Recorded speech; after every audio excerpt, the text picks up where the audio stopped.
February 10th, 1986. Palermo, Sicily.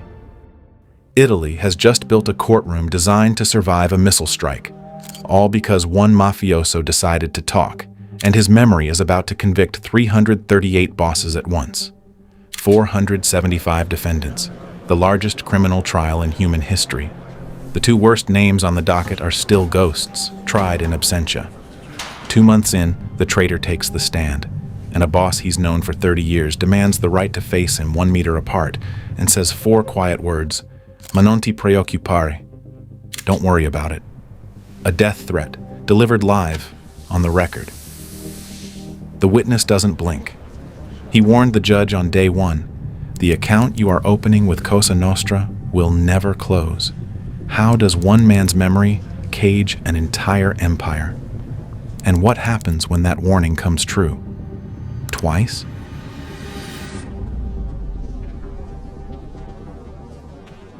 Palermo, 1945.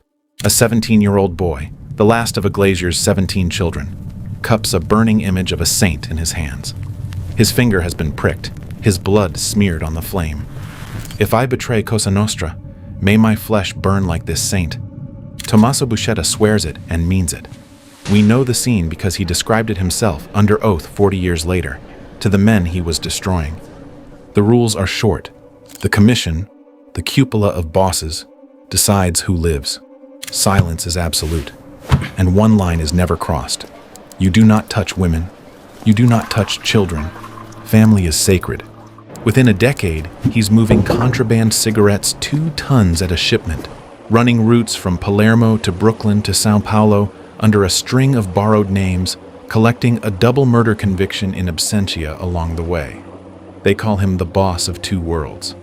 And hold one fact, because this entire story ends inside it.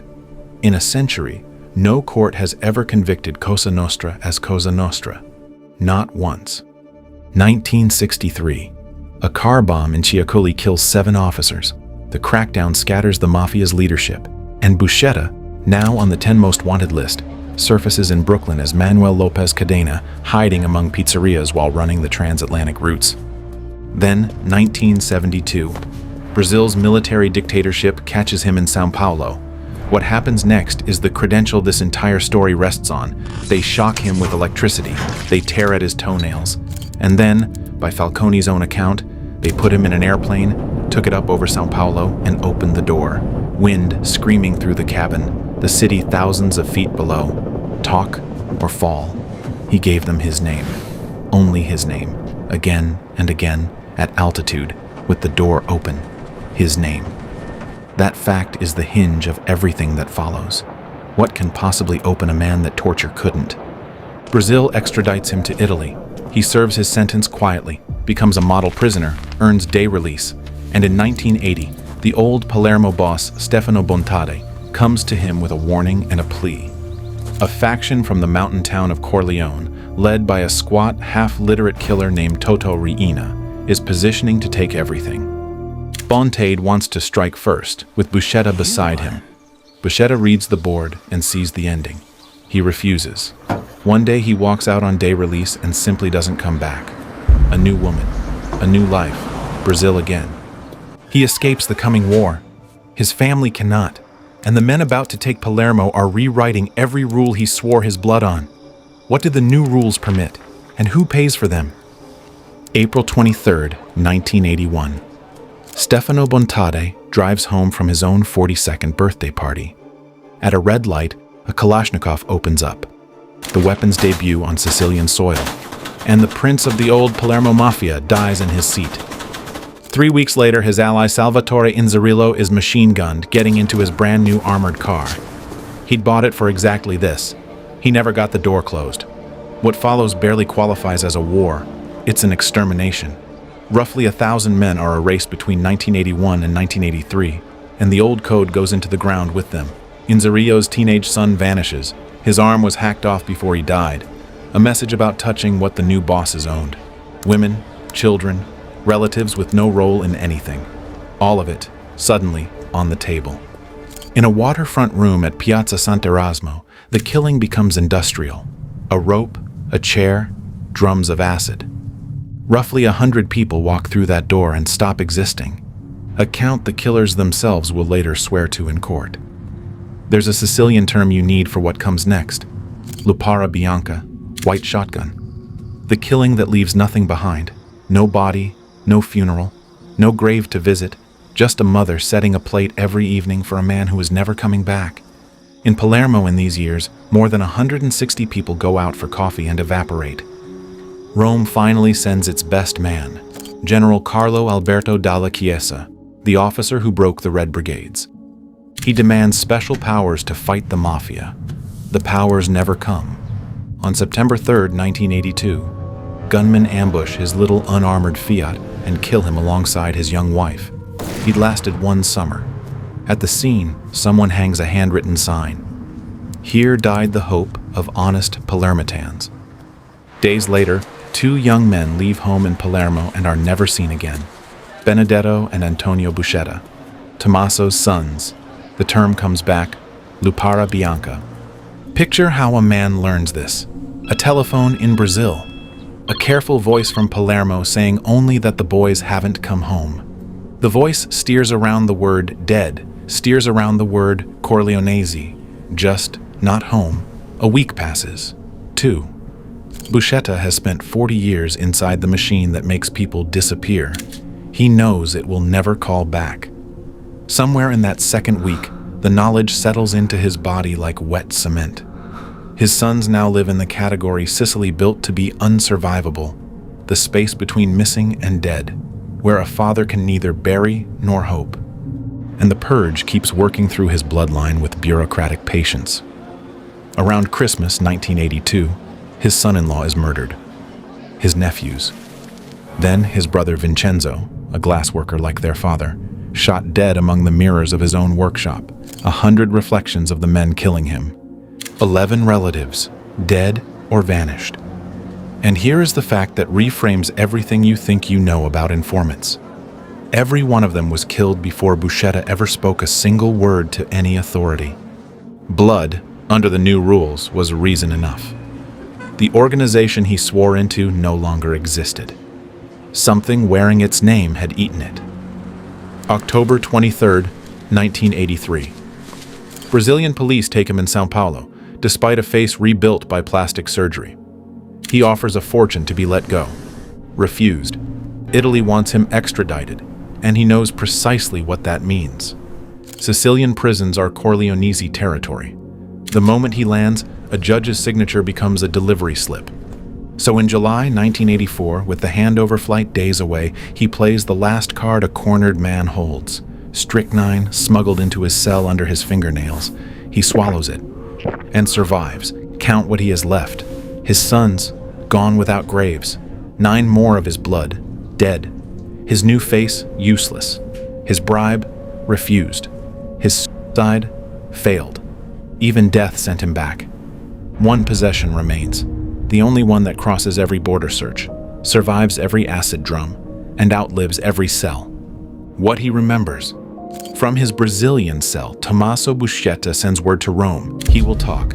But there is exactly one man in Italy he'll talk to, a Palermo judge named Giovanni Falcone. Why Falcone and no one else? And what warning does Buscetta insist on delivering before the first question? A warning that will hang over Italy for 8 years. July 15th, 1984. An Alitalia cabin, Rome-bound, carrying 1 prisoner and agents of 3 services. Buscetta lands half dead, gaunt from the strychnine, escorted like a warhead. Within days, he sits across a table from Giovanni Falcone, 2 Palermo men born 11 years apart into the same streets, same city, same dialect, opposite oaths. First, the warning, the one you heard in the opening. Before this begins, Buscetta tells him, understand what you're doing. After these interrogations, you will become a celebrity, and they will try to destroy you physically and professionally.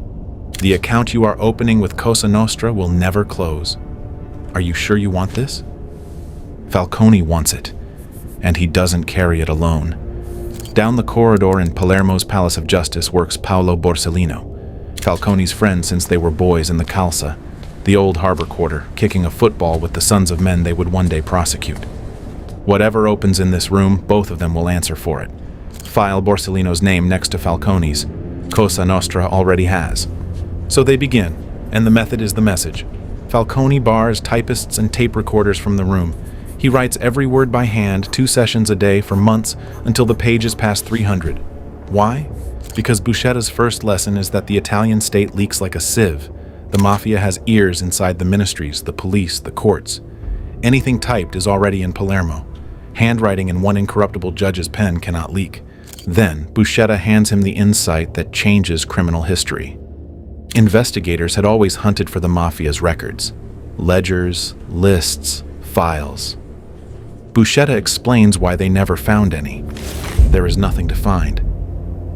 In a century, Cosa Nostra has never committed a single name to paper. It keeps its entire structure, every soldier, every capo, every rule, every murder, in the memories of its members.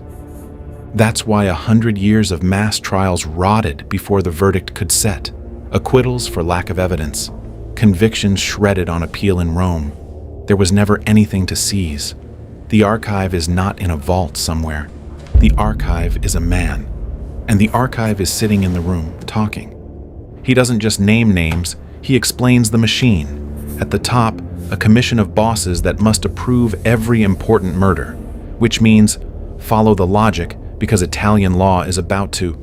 No killing of a judge, a general, a prefect happens without the commission's sign-off. Every boss who sits on it owns every murder it blesses. That idea will become famous as the Buscetta theorem, and in a prosecutor's hands, it is a weapon. Convict the leadership for the corpses without ever proving who pulled a trigger. One drawer, though, stays locked. Politics. The names above the bosses. The state is not ready, Buscetta says, and refuses to open it. Remember that drawer. It stays shut for 8 years. Now paper has to become handcuffs before the mafia's ears inside the state can whisper a warning. Nearly 3 a.m., September 29th, 1984. A magistrate named Giuseppe Di Lello is pulled from sleep to sign arrest warrants. By morning, 366 of them detonate across Palermo and 5 other cities. 3,000 officers. Doors coming off hinges from Sicily to Milan. One man recited an organization into existence on paper, and a nation's police mobilized overnight to arrest it. The captured bosses skip Palermo's Ucciardone prison, the one the mob calls a hotel, and ride a chartered DC-9 handcuffed to mainland cells. For the first time, arrest actually means removal. Then the weapon does something no one predicted. It self-replicates. A Palermo soldier named Totuccio Contorno, a survivor of the purge, hiding and hunted like Buscetta, is brought face-to-face with him. It's all right, Totuccio, Buscetta tells him. You can speak. Contorno starts talking, and it's Borsellino who takes his confession, filling notebook after notebook with the man's thick Palermo dialect. His testimony produces 127 more warrants, 493 names now under arrest orders. One voice breaking the silence licenses the next. Omerta fails the way a dam fails. A hairline crack, then the wall. 2 names, though, aren't behind any of those doors. Toto Rina and Bernardo Provenzano, the Corleonesi themselves, were ghosts before the sweep and stay ghosts after it. The net takes an army and misses its generals. And since the mafia can't reach Buscetta in protective custody, it reaches for what it can touch. His brother-in-law Pietro Buscetta, a man with no mafia ties at all, shot dead in Bagheria. The 12th relative dead, and the first killed because Buscetta talked. Over the following year, the indictment closes at 8,608 pages, 40 volumes, 707 accused. To write it without being murdered, the state ships Falcone and Borsellino to the prison island of Azzanara and locks them in a maximum security wing with their files. When they leave, Italy bills them for the stay. If you're this deep into the story, hit the like button and subscribe. It tells me you want more deep dives into people who dismantled empires. Because Rome still hasn't solved the real problem. You cannot arrest 2/3 of the mafia and try them in a normal courtroom. What kind of courtroom survives a declared war? And what happens when Buscetta walks into it? 1 meter from the men who butchered his family. They pour it straight into the side of Ucciardone prison, a bunker courtroom Sicilians nickname l'Astronave Verde, the Green Spaceship, a cost in the tens of billions of lire, a roof engineered to shrug off a rocket attack, 30 steel cages lining the walls like an infernal zoo. The Mafia spent a century making testimony impossible. Italy just spent a fortune making it survivable. February 10th, 1986. The Maxi Trial opens. Of the 707 accused, 475 stand trial here. The rest severed into separate proceedings, so this one stays winnable. The cages become theater. Luciano Liggio, the old Corleonese patriarch, already serving a life sentence from an earlier murder case, posing with his cigar like he's sitting for a portrait. One defendant stapling his own lips shut. Omerta performed as costume drama. 2 cages stand empty, Rina and Provenzano, tried in absentia, convictable but uncatchable. Mid-trial, the fugitive Michel Greco, nicknamed the Pope, the commission's arbiter, is run down, captured, and escorted straight into a cage of his own. In April 1986, the room goes quiet. Buscetta takes the stand in dark glasses and answers for a week, calm, precise, courteous to the court, a professor delivering a seminar on the institution he helped run, inside a fortress built for his voice, facing an organization that has murdered 12 of his relatives. The defendants have one card left, the confronto. Under Italian procedure, a defendant can demand to face his accuser directly. Boss after boss files the request. Force against composure, 1 meter apart. This is the scene the opening promised, and here is what it withheld. The man who steps up is Pippo Calò, the Mafia's cashier, Buscetta's friend of 30 years, close enough to be trusted with his family, and the man the court record implicates in the murders of Buscetta's own relatives. His son's blood stands in the meter between them. Calò opens soft, the voice of an old friend across a kitchen table. Tommaso, 30 years we've known each other. Look at what they've done to you. You're not well. Someone is feeding you these stories. Buscetta doesn't move behind the dark glasses. You know my memory, Pippo. Test it. And then he does the worst possible thing to a man built on bluff. He stays exact. Dates, streets, meetings, who sat where, in which year, deciding which death. Each answer entered into the record in polished Italian while Calò's smile works to stay attached to his face. The condescension gets him nothing, so it curdles. You were trusted with my family, Buscetta says, level as a bank statement. You know what happened to my sons. And the cashier of Cosa Nostra, composed through 1,000 transactions of death, cracks. In front of the judges, on the record, out it comes. Ma non ti preoccupare. Don't you worry. A confession in the shape of a threat. The whole room hears what it means. After that, the requests evaporate. Boss after boss withdraws his demand for a confronto. The organization that ruled Sicily through terror looks at one calm man in sunglasses and declines to speak to him. Buscetta finishes his testimony and is gone, back across the Atlantic into American witness protection. Before deliberations, Michel Greco asks to address the court. The Pope of the Mafia stands and delivers it. I wish you peace, he says. Peace of mind, the tranquility of the soul. For sentences this heavy, you will need it. The room hears an old man's courtesy. Nobody hears the countdown inside it. In 4.5 years, those words will sound very different. Then the court seals itself away. 35 days, the longest deliberation in Italian history. Palermo waits. The cages wait. December 16th, 1987. The presiding judge, Alfonso Giordano, emerges with a month of beard on his face and begins to read. 19 life sentences, several of them read aloud to empty steel cages. 2,665 years of prison. That's not a typo. 338 guilty, including the bosses of the commission, convicted of murders no one saw them commit, because the theorem held, the cupola blessed every corpse, so the cupola owns every corpse. The organization no court had ever managed to convict just became 338 convictions in a single reading on the strength of one man's memory.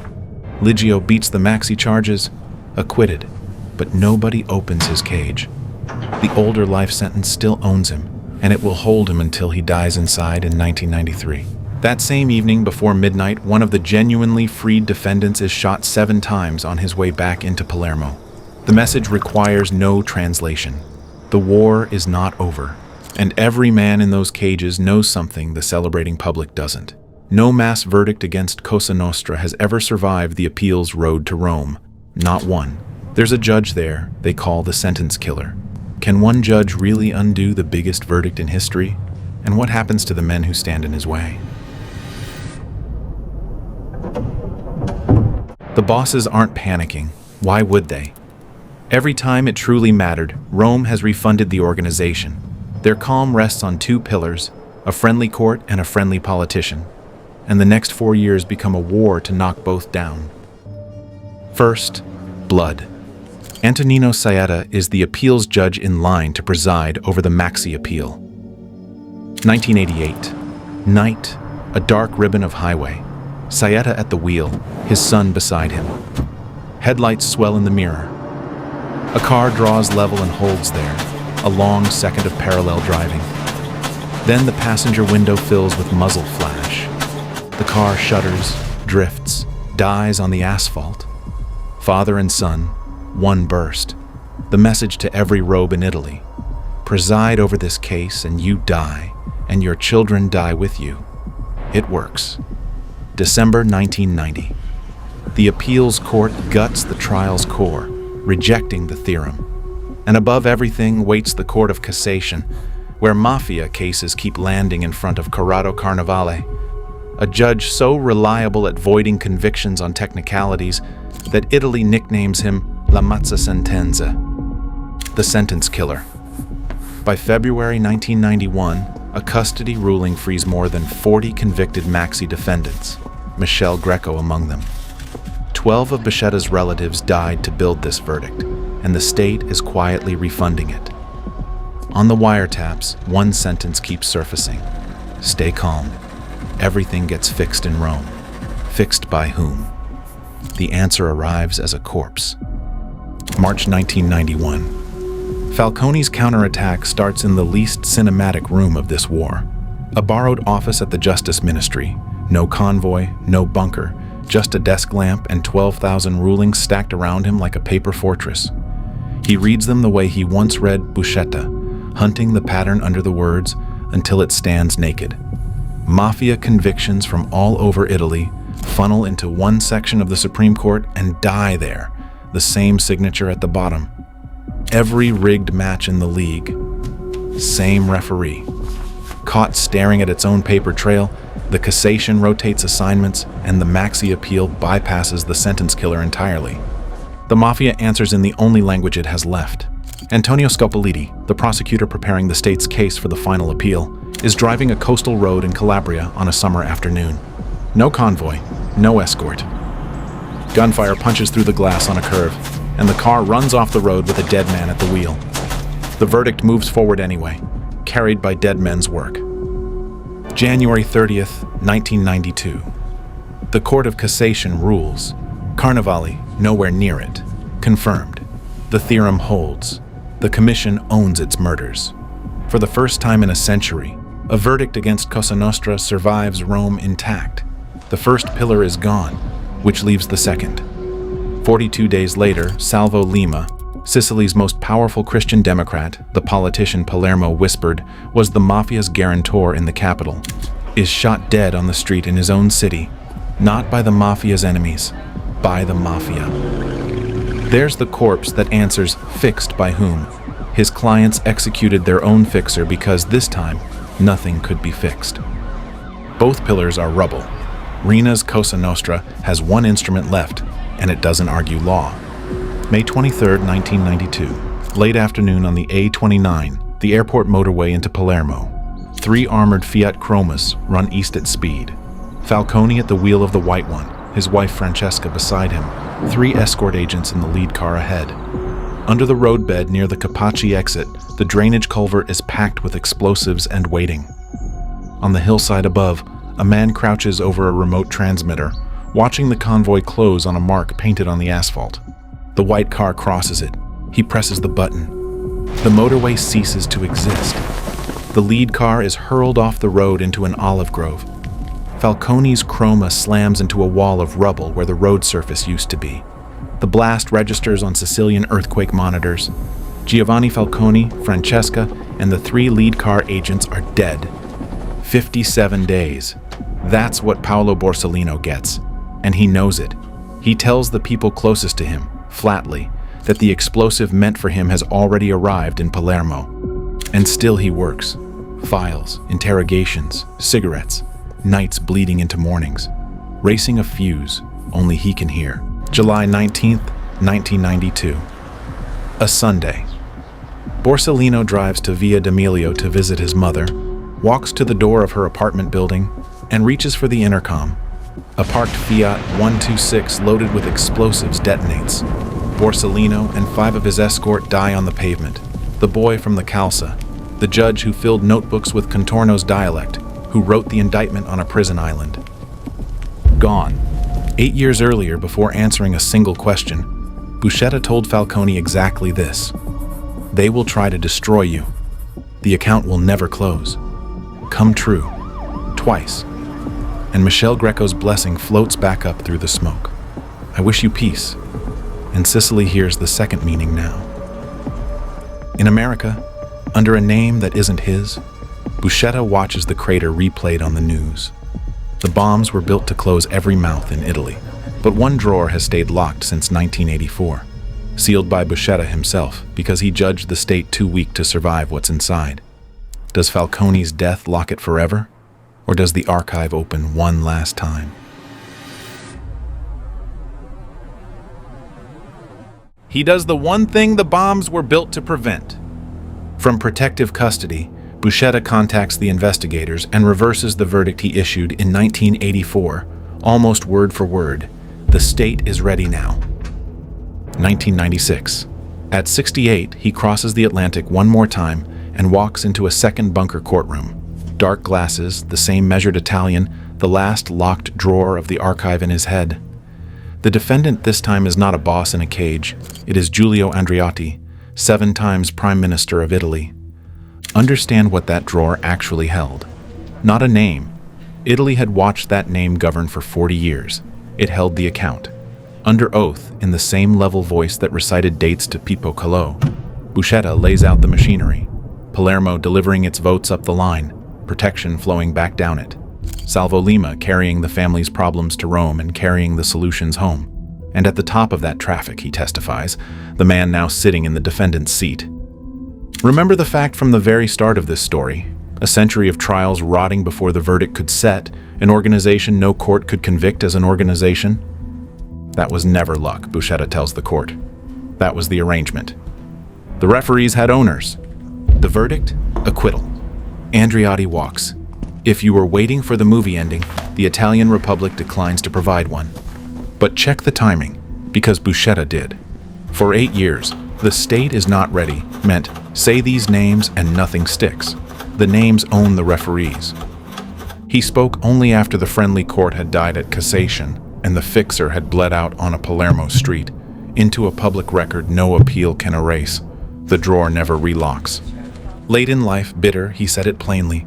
La Mafia ha vinto. The Mafia has won. Was he right? Run the ledger. Toto Riina. Captured in 1993 after 23 years a ghost. Died in custody, 2017. Bernardo Provenzano. Captured 2006. Died in custody, 2016. The second empty cage, filled. Michel Greco. His 1991 freedom didn't last. Life sentence restored. Died in prison, 2008. Pippo Collò, the friend who demanded to stand 1 meter away. Convicted. Caged into his 90s. And the theorem, one man dictated in a locked room, is still the legal spine of every major mafia prosecution in Italy today. Tommaso Buscetta lived 14 more years after testifying. The organization that dissolved men in acid, that reached generals and judges and its own politicians, never crossed the ocean and never touched him. He died of cancer on April 2, 2000 at 71. Free, in America, buried under a name Cosa Nostra never learned. His sons have no graves. Their killers died in cages. That account never closes. So ask the question this whole story turns on. Who really betrayed Cosa Nostra? The witness in dark glasses, or the bosses who murdered his children and left one man alive with a perfect memory and nothing left to lose? An empire whose only weapon was silence manufactured the one voice that could kill it. And if you want to see what happens when a single insider takes down an empire from the inside, watch what one FBI agent did to the American Mafia, 6 years deep under a fake name, in the video on your screen now. The mob vouched for him. That mistake destroyed them.